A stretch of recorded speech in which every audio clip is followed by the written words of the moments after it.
Мен оқыған кітаптың аты «Қарша қыз». Ертеде атай мен әжей өмір сүріпті, олардың баласы болмапты. Сондықтан олар бір жылы қыста әдемі қыз жасап алыпты қардан. Сөйтіп олар ол қызға қарап отырып үйлеріне кетіп қалады екен. Жаңағы қардан жасаған қыз көзін ашып қимылдай бастайды да бақшадан өтіп атай мен әжейдің үйіне кіреді.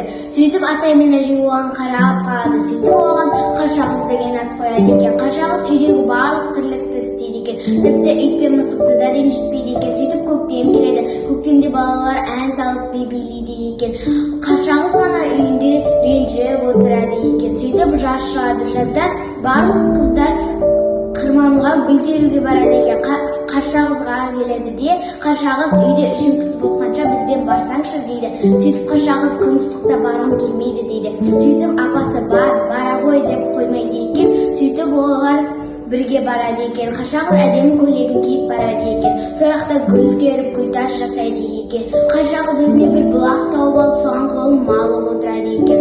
Сөйтіп кешке жақын алау жағады екен. Алаудың үстінен кезек-кезекпен секіріп ойнайды екен. Сөйтіп кезек Қарша қызға келеді екен. Қарша қыз секірмеймін дейді екен.